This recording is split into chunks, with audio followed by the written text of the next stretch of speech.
Hey hop-hop gengs, apa yang lebih kuat dari gravitasi? Adalah kekuasaan. Tapi yang bisa mengalahkan keduanya adalah cinca alias cinta. Jalaluddin Ar-Rumi pernah menuliskan bahwa cinta adalah jembatan antara Anda dan segalanya. Ungkapan Rumi tersebut mungkin akan menjelaskan tentang alur film yang akan aku ceritakan kali ini, di mana ada sebuah dunia yang unik, memiliki dua planet yang saling berdampingan, dan memiliki gravitasinya masing-masing. Dua planet yang memiliki kehidupan yang sangat kontras. Tapi ada dua insan dari kedua dunia ini yang kemudian mematahkan hukum apapun yang berlaku di masing-masing tempat. Penasaran kan? Seperti film fiksi lainnya, film ini sangat menarik untuk ditonton. Namun pesan-pesannya sangat relevan. Lalu siapakah dua insan dari dua tempat itu? Dan bagaimana mereka bisa mematahkan hukum di planetnya masing-masing? Segera pasang headsetmu, nyamankan posisimu karena aku akan memulai bercerita. Ini dia alur film Upside Down.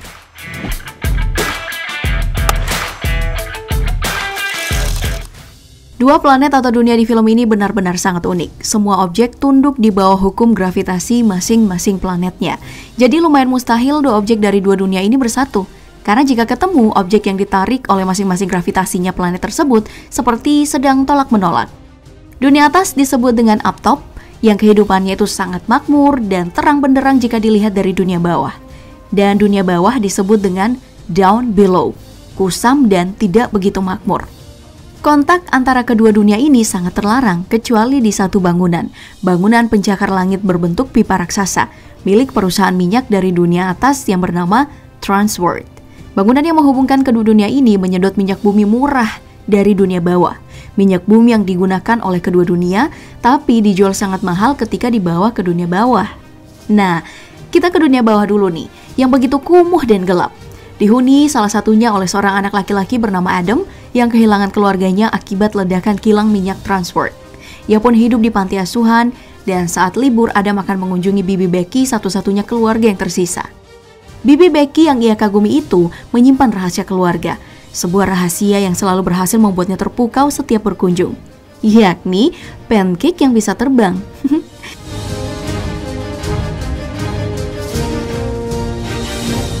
Bibi Becky lalu membagikan resep pancake terbang itu. Rahasianya terdapat pada lebah merah muda. Lebah yang hanya bisa ditemui di pegunungan Sage, gunung tertinggi di dunia. Di gunung ini, lebah tersebut menghisap sari bunga dari kedua dunia. Dan Bibi Becky mengambil serbuk sari yang dihasilkan lebah tersebut, dicampur ke pancake yang bisa membuatnya melayang seperti mengingkari hukum gravitasi dari dua planet. Adam setiap berkunjung akan ditugaskan untuk mengambil madu dari lebah tersebut. Dan suatu ketika, ia mendaki gunung Sage lebih tinggi dari biasanya. Di puncak gunung itulah ia bertemu dengan Eden, gadis dari dunia atas. Semenjak itu mereka akhirnya sering ketemu, janjianlah di puncak gunung, hingga remaja. Cara mereka memadu kasih juga sangat unik, karena gravitasi masing-masing, mereka bersentuhan dengan cara Adam menarik Eden ke dunianya menggunakan tali. Ketika Eden berada di planet Adam, Eden harus bersandar di sebuah batu agar tidak terjatuh ke planetnya. Dan untuk bisa berjalan-jalan seperti pasangan lain, Adam harus menggendong Eden di pundaknya. Berat badan Adam dan pegangan tangannya akan menahan Eden agar tidak terjatuh kembali ke planetnya. Dan berat badan Eden plus gravitasi yang masih berlaku kepadanya akan membuat mereka melayang jika Adam melemahkan pegangan talinya.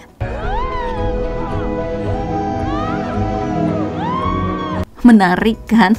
Tapi ribet juga ya pacaran kayak gini. Sayang sekali mereka kedapatan nih oleh petugas perbatasan.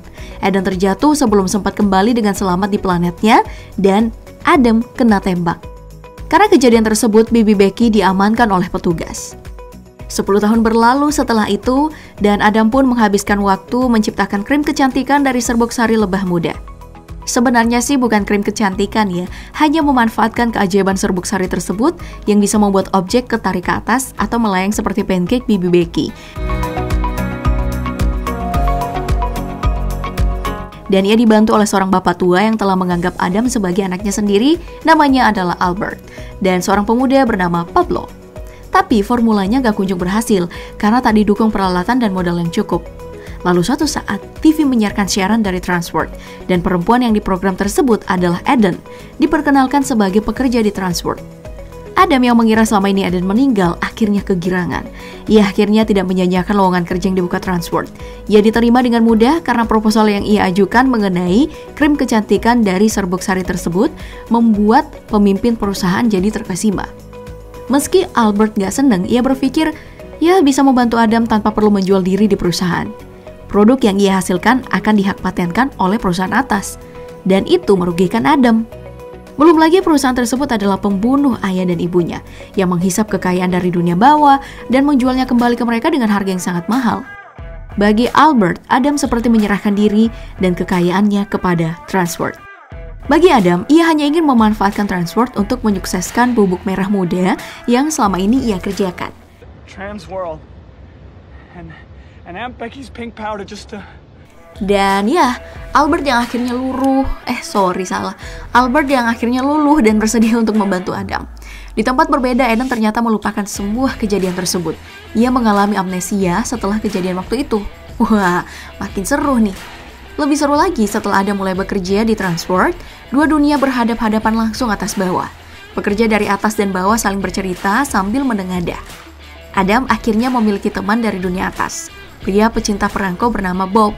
Mereka saling bertukar, Adam memberikan perangko, Bob mencari tahu tentang Eden dan membawakannya setelah ke meja dunia atas. Sembari bekerja, ia mengumpulkan besi-besi dunia atas yang akan ia tempelkan di badannya sebanyak mungkin.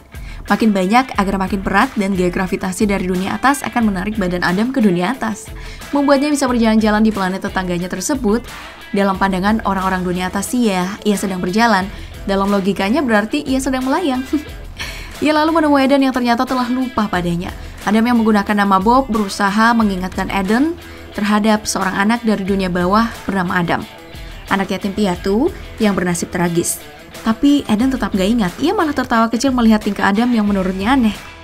Obrolan mereka pun harus terhenti karena besi-besi di tubuhnya telah memanas dan Adam pun izin ke WC. Hari itu semua kacau, karena saat pipis, air kencingnya malah naik ke langit-langit kamar mandi dan menyentuh alarm. Adam pun cabut dan menyelamatkan diri. Untung luka bakarnya gak terlalu parah. Keesokan harinya seperti biasa ia masuk kerja dan Bob rekannya entah atas dasar apa, mungkin juga karena kelakuan Adam yang menggunakan namanya, ia pun dipecat, membuat Adam sedih. Bagusnya karena Bob meninggalkan barang-barang untuk Adam berupa kartu pengenal, pulpen, kertas, dan barang-barang pribadi lainnya. Kartu pengenal Bob inilah yang digunakan oleh Adam saat janjian bertemu dengan Eden di dunia atas. Ia bisa menyeberang keluar dari Transworld dan bertemu Eden di kafe. Masih menggunakan identitas Bob dan memanfaatkan besi-besi dunia atas untuk melawan gravitasi. Adam berhasil menemui Eden dan terus berusaha untuk memancing ingatan perempuan yang dicintainya itu. Sayang seribu sayang, obrolan makin intim, Eden tak kunjung ingat, sepatu Adam mulai terbakar. Beruntung, pertemuan kali itu bisa berakhir tanpa Adam harus terbakar habis. Setelah pertemuan selesai, Adam buru-buru nih berlari ke sungai, berenang sambil melepaskan seluruh barang dunia atas agar tubuhnya bisa terjatuh ke sungai yang ada di planetnya. Dan selamat deh. Yang paling aku sukai dari film ini adalah fiksi tentang gravitasi dari dua planet yang bersebelahan sangat dekat ini. Menampilkan cerita-cerita hayalan yang memang sangat enak banget diikutin. Membayangkan kita bisa menyeberang dari sungai di planet satu ke planet yang lainnya dengan cara yang dilakukan Adam dan sangat menyenangkan. Malam hari di dunia atas, Eden bermimpi mendengar suara pria yang familiar. Itu adalah suara Adam, tapi Eden masih belum mengingatnya. Hari berganti, Adam berada di panggung untuk mempresentasikan percobaannya dari serbuk lebah, krim kecantikan anti penuaan, yang sekali lagi sebenarnya adalah anti gravitasi. Percobaan dengan menggunakan manusia sebagai kelinci percobaan pun berhasil. Adam menuai tepuk tangan. Tapi di sela-sela riuhnya sambutan gembira para petinggi perusahaan, Eden hadir di antara penonton, membuat Adam syok dan ketakutan. Ia takut Eden mengetahui bahwa ia bohong selama ini, bahwa ia bukan pria dunia atas, dan dia bukanlah Bob. Yang ditakutkan pun terjadi. Eden berdiri dan bertanya, benarkah ia Bob? Adam akhirnya jujur dan mengatakan bahwa Eden mungkin salah mengenali orang. Eden syok dan berlari keluar ruangan. Kejadian ini membuat perhatian pemilik perusahaan si botak. Dan segera setelah acara selesai, Adam berlari, memakai seluruh barang dunia atas dan mengejar Eden. Sayang sekali kartu identitas Bob tidak bisa digunakan lagi. Ia terpaksa berlari kabur dari penjagaan, semuanya pun menjadi kacau. Eden tak terkejar, ia pun tak terkejar dari petugas. Eden menangis di apartemennya. Mengira ia telah dibohongi. Iya sih, emang dibohongin. Dan Adam tertidur di salah satu bangunan, namun sementara ia meratapi nasib telah dibohongi oleh seorang pria, sebagian ingatannya kembali. Ingatan saat bertemu dengan seorang pria di puncak gunung bernama Adam. Sementara itu di tempat berbeda, Adam yang terjebak di dunia atas pergi mengunjungi Bob di kediamannya. Ia dipinjami rompi ringan agar bisa berdiri tegak bersamanya, dan mencoba melakukan percobaan kembali menggunakan cairan serbuk lebahnya. Kembali tontonan menarik bisa kita saksikan nih, dua cairan yang disatukan dicampur dengan cairan serbuknya membuat cairan tersebut menyatu melayang di udara. Bob pun sangat terkesima. Ya, percobaan Adam berhasil, dan Adam yang telah merencanakan semuanya hanya memanfaatkan Transworld dengan semua peralatannya, telah memberikan semua hasil percobaan kepada Transworld, tapi tidak dengan formula alias resepnya. Hal tersebut membuat si botak berang karena tentu saja krim kecantikan yang telah berhasil tersebut tidak berarti apa-apa tanpa formulanya, dan formula tak bisa didapatkan tanpa kehadiran Adam. Hari pun berganti, Eden bertemu kembali dengan Adam, dan kali ini mereka ciuman. Eden telah mengingat pelan-pelan tentang kisah percintaan remajanya bersama pari tersebut. Tapi sekali lagi, penjaga perbatasan kembali menginterupsi pertemuan mereka. Adam kembali kabur dari kejaran. Ia menunggu Eden di puncak gunung dunia atas. Mereka pun bercinta dengan tubuh yang melayang di udara, berjalan-jalan dan tertawa. Tapi lagi-lagi urusan penjaga perbatasan memang selalu mengganggu. Kali ini lebih serius, karena diburu sampai di perbatasan gunung. Adam dan Eden dengan susah payahnya menghindari dari tembakan tersebut. Sampai akhirnya mereka terjebak di situasi di mana Adam harus merelakan dirinya untuk dilepaskan, terjatuh ke planetnya kembali. Dan Eden diamankan oleh petugas yang menangkapnya. Mereka pun terpisah kembali setelah Eden telah mengingat semuanya. Hari berganti hari, Adam yang selamat dari kejadian tersebut menjalani hari-harinya dengan putus asa. Sedangkan Eden harus meratapi nasibnya kembali. Kasihan banget sih. Sedangkan di kediaman Bob, bapak tua ini mencoba melakukan hal yang sama yang dilakukan Adam. Ia mengambil cairan dari perangko hadiah Adam, lalu mencampurnya dengan dua cairan dari dua planet berbeda. Hasilnya, dua cairan tersebut menyatu dan melayang di udara, persis yang dilakukan Adam. Ia lalu tersadar telah menemukan sesuatu yang hebat, maka dikirimlah cairan tersebut kepada Eden, perempuan cantik tersebut, lalu mendatangi Bob dan meminta tolong. Menggunakan cairan anti-gravitasi tersebut, Bob akhirnya bisa mengunjungi dunia bawah, disambut gembira oleh Adam. Bob berpikir bahwa sebenarnya Adam telah menemukan sesuatu yang hebat. Dengan terbata-bata ia menjelaskan sesuatu tapi kesulitan. Yang kutangkap sih Bob ingin bilang bahwa dari semua uji coba tersebut, Adam lupa sebenarnya manusia yang sebagian tubuhnya berisi air, tanpa menggunakan alat pun bisa berpindah dunia hanya dengan saling bercampur cairan seperti yang mereka lakukan.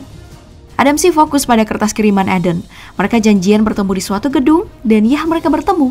Ini adalah akhir yang membahagiakan, meski sebuah eksekusi yang kurang menarik sih sebagai sebuah film. Jadi si Eden ini hamil, anak kembar hasil bercinta mereka. Dan menurut Eden, seperti yang dikatakan Bob, bisa jadi ia bisa tinggal selama hamil karena cairan tubuhnya telah bercampur dengan cairan tubuh Adam. Film pun ditutup dengan adegan mereka bercium lalu di zoom out ke arah landscape dunia yang telah saling bersentuhan.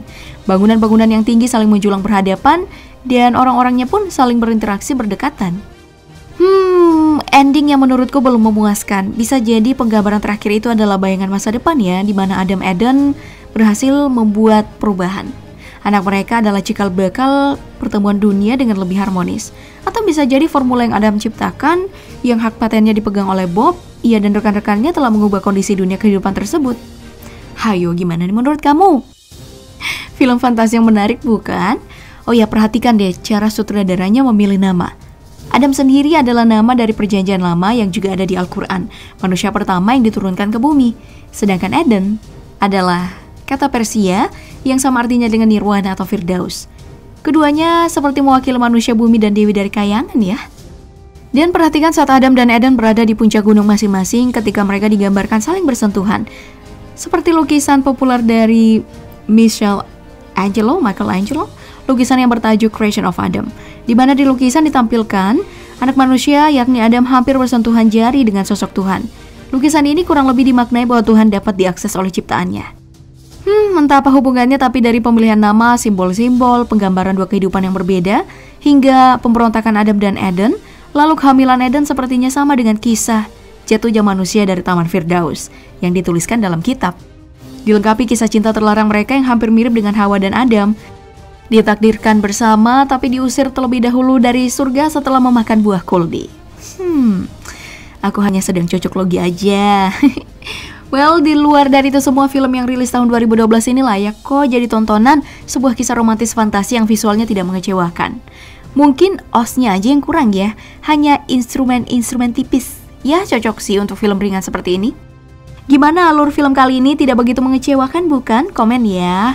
Kamu mau aku ceritakan alur film gimana lagi nih? Sampai jumpa di alur selanjutnya ya, dan terima kasih.